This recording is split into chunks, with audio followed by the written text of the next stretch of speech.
کیوں یہ یقین کی منزل پہ ہے. یقین تھا، شک و تردید میں نہیں. اور یہی یقین ہمیں سکھایا کہ تم یقین کی منزل پہ ہو.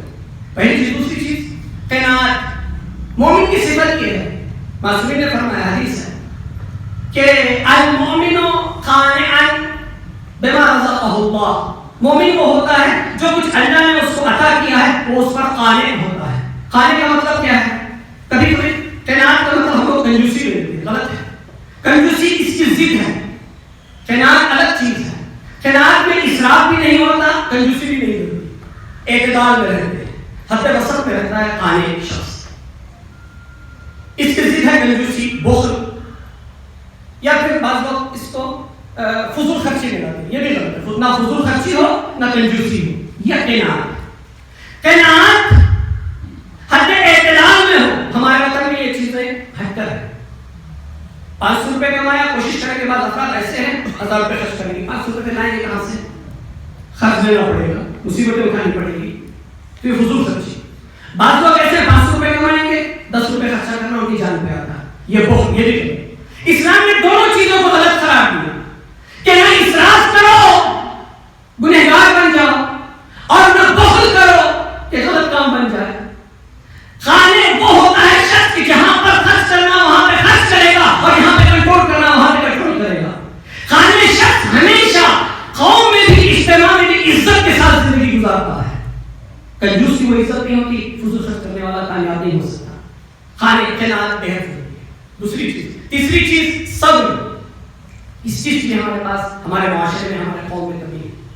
صبر کس چیز پر؟ ہم سب سمجھتے ہیں مصیبت آ گئی، مثلا خاندان میں، رشتہ داروں میں، گھر میں کسی کی میت ہو گئی، اس پہ صبر کرنا، یہ صبر ہے. صرف یہاں پہ صبر نہیں ہے، مشکلات میں صبر، پریشانیوں میں صبر، نقصان میں صبر، اور اس سے بڑھ کر گناہوں پہ صبر، اللہ کی اطاعت کرنے میں صبر، پیسہ مل گیا صبر، ہاتھ سے پیسہ چلا گیا صبر، ہر حالت میں صبر کرنا ہے. معصومین ثابت تھے، ان کے نقش قدم پہ چلنا ہماری زندگی بنتی ہے، ہمارا وظیفہ بنتا ہے. صبر سے ہم لوگ گھٹے ہوئے ہیں. صبر کی کیفیت سے ہم لوگ گھٹے. انما مع العسر یسرا، قرآن کریم میں ذات باری تعالیٰ نے فرما دیا کہ ہر مشکل کے ساتھ آسانی ہے. اگر کبھی مشکل ملے تو یہ سوچ کر چلے کہ آج مشکل ہے، یقیناً آسانی ہو سکتی ہے. ایسا ہوا کہ بہت سارے افراد آپ جانتے ہیں جب آسانی ہے تو اس کی امید پر پریشانی کیوں؟ بے صبرے کیوں؟ بے صبرے ہونا بے دینی کی علامت ہے. صبر. چوتھی چیز شکر. بڑی تیزی سے شکر. یہ ایک بہترین صفات ہے کہ پیغمبر اسلام کے پاس یہ چیز تھی اور چھٹے میں کہا کہ تمہارے پاس یہ چیز ہے. شکر. شکر کس چیز پر؟ اور ہم کتنے ناشکر ہیں.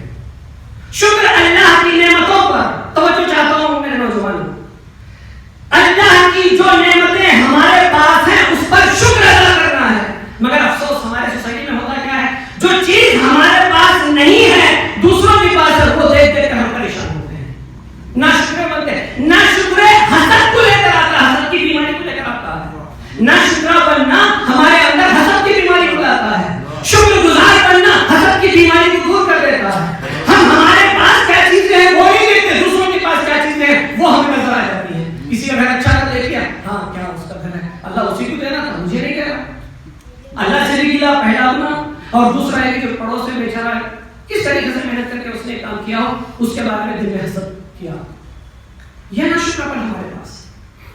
شکر کی حالت میں ہم لوگ نہیں. جب معصومین کی زندگی دیکھیں کتنے پریشانیوں میں تھے، پھر بھی شکر، خوشیاں ملی پھر بھی شکر، سجدے کرتے تھے، عبادتیں کرتے تھے.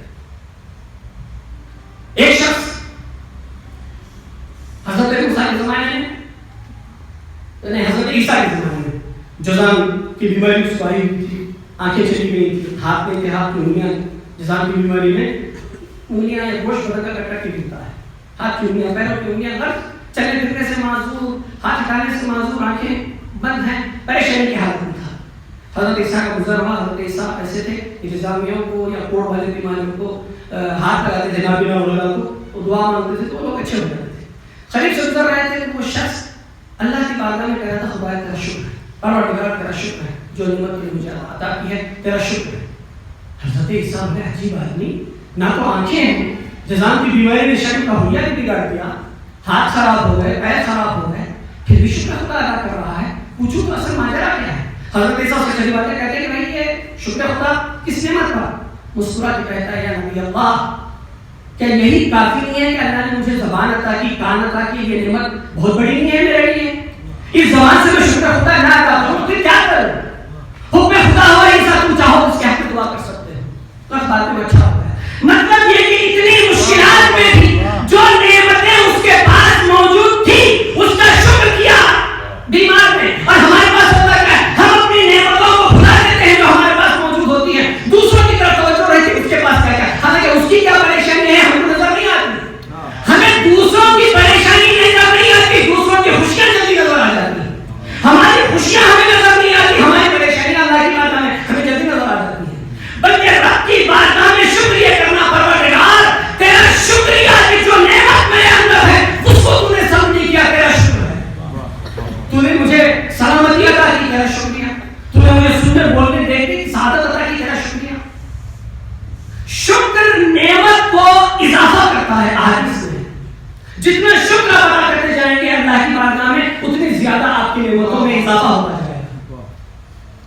اور ناشکر بننا نعمتوں کو اور سب نعمتیں اور سب ہوتی رہتی ہیں، ہم شکر گزاری کی منزل میں نہیں رہتے۔ ایک اور واقعہ ہے کہ ایک عابد تھا، 70 سال سے عبادت کرتا رہتا تھا، 70 سال سے۔ ملائکہ نبی پروردگار 70 سال سے میری عبادت کر رہا ہے، عظیم بندہ ہے۔ اللہ نے کہا کہ تم جاؤ اور جا کے خود دیکھ لو کہ اس کی عبادت کیسی ہے۔ شاید ہمارے وطن میں بھی ایسے کچھ لوگ ہو، اللہ نے جا کے تم خود دیکھ لو اور جا کے کہنا اللہ نے کہا ہے کہ تم کو اللہ عدالت سے، انصاف لے، اس کی عدل سے کام لے تمہارے مطابق، یا اپنی فضل سے تمہارے مطابق کام لے۔ عدل الگ شے ہے، فضل الگ شے ہے۔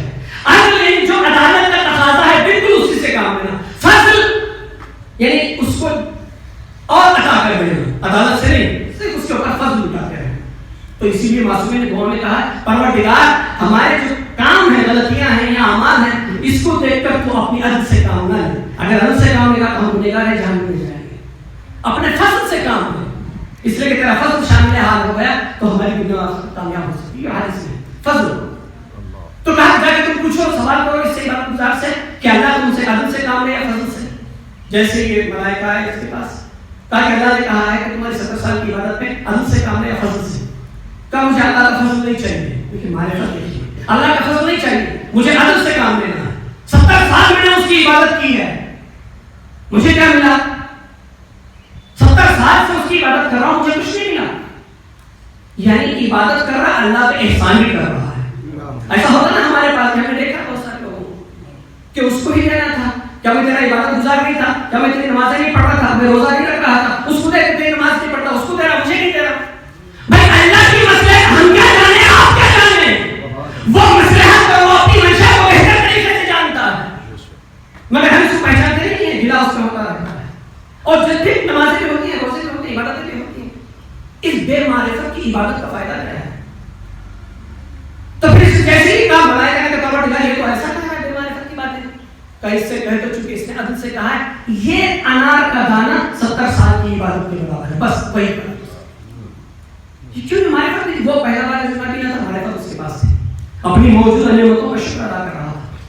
ہمارے پاس یہ چیزیں نہیں ہیں، بڑی معذرت ہے۔ اور پانچویں چیز کیا ہے؟ حلم اور بردباری۔ حلم و بردباری کیا ہے؟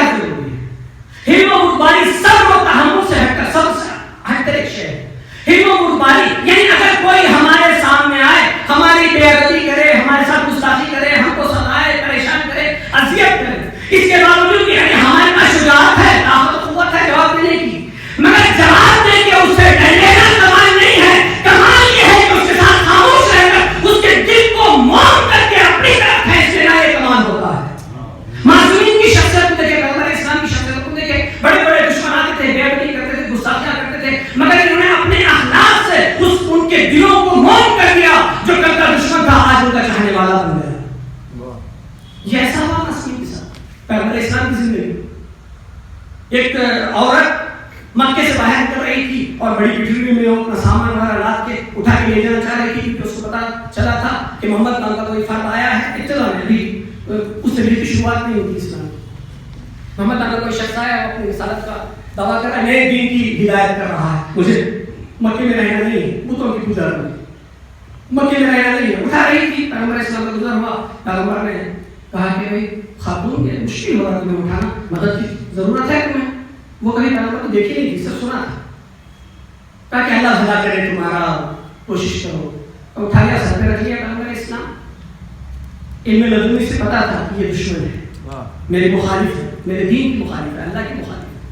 مگر اس کو اٹھایا، سر کا خاتون ادھر جانا کا ایک بازو مکے سے ہٹ کر الگ بستی ہے وہاں پہ جاؤں گی، اور پورا بولتی جا رہی ہے کہ میں محمد نامی شخص سے بھاگ کے جا رہی ہوں. وہ کوئی نئے دین کی ہدایت دے رہا ہے، مجھے اس کے ساتھ نہیں رہنا ہے، مجھے اس کے دین کو بھی پسند نہیں، وہ میں نہیں چاہتی اس کے بارے میں کچھ سنوں. تو میں ایسا سے کہا کہتے ہوئے جا رہے ہیں، اور جا کے اس کے گھر پہنچے اور بیٹی کو اتارا اور کہا کہ اور کوئی آپ میرے لائق خدمت ہے؟ کہ نہیں، تم کون ہو؟ کہ وہی محمد جس کا تذکرہ بیان کرتی ہوئی آ رہی تھی، جس کے فضائل آپ ڈھونڈتی ہوئی آ رہی تھی، میں وہی محمد ہوں. ڈر کے گھبرا کے ہاتھ جوڑنے کے لیے معاف کرو. کہا کیسی معافی، تم تو جانتی نہیں ہو نا کہ مجھے دیکھا نہیں، میرے بارے میں صرف سنا ہے، سن کے تم نے فیصلہ لیا ہے، ابھی دیکھ لیا ہے، تب تم خود بتاؤ کہ میں کیسا ہوں. کہ خدا کی قسم پورے مکے میں تم سے زیادہ خوش اخلاق کوئی اور ہو نہیں سکتا. بتاؤ تمہارا دین کیا ہے، تم ایسے ہو تو تمہارا اللہ کتنا اچھا ہوگا. یعنی اپنے اخلاق سے پیغمبر نے اس کو اسلام کا گردیلا بنا دیا. اور ہم اتنے بد اخلاق ہوتے ہیں، ماں باپ سے بھی دور ہو جاتے ہیں، بیوی بچوں سے بھی دور ہو جاتے ہیں، رشتے داروں سے بھی دور ہو جاتے ہیں. بس خوش اخلاقی ایسے ہو ہر کوئی ملے تو کہے کتنا اچھا انسان ہے. مولا کائنات نے یہی فرمایا، زندگی ایسے گزارو کہ لوگ تم سے ملنے کی تمنا کریں، اور مر جاؤ تو لوگ تمہاری موت کو یاد کر کے گریا کریں. ایسے مت بنو کہ جب تک زندہ رہو لوگ کہیں کہ مر گیا تو اچھا ہے، اور مر گئے تو لوگ کہیں اچھا ہوا مر گیا. ایسی زندگی نہیں. حسن خلق یہ پیغمبر اسلام کے پاس ہے. میں ایسا کہ وہ واقعہ نہیں بتاؤں گا شامی کے ساتھ جس نے بے ادبی کی، گستاخی کی، اس کو کس طریقے سے جو دشمن تھا مالیہ کا چاہنے والا تھا، کس طریقے سے پھر ان کا چاہنے والا تھا. معصومی ہے، یہ سیرت رہی ہے، یہ باتیں نہیں ہیں، یہ کوئی گفتگو نہیں ہے. اس میں غور کریں اور یہ وہ ساری چیزیں ہیں جس کو اپنانے کی ضرورت ہے. یہ حسن کو پاکی چیز. چھٹی چیز بتا کے بحث کو ختم کر دیں گے، پھر کسی اور مجلس سے ہونا ہے. چھٹی چیز شجاعت.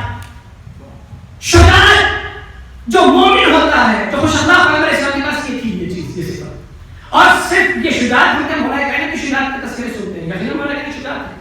خود مولا کائنات نے فرمایا ہے، توجہ چاہو، خود مولا کائنات نے فرمایا کہ ہر جنگ میں صفے اول میں رسول اسلام ہوا کرتے تھے.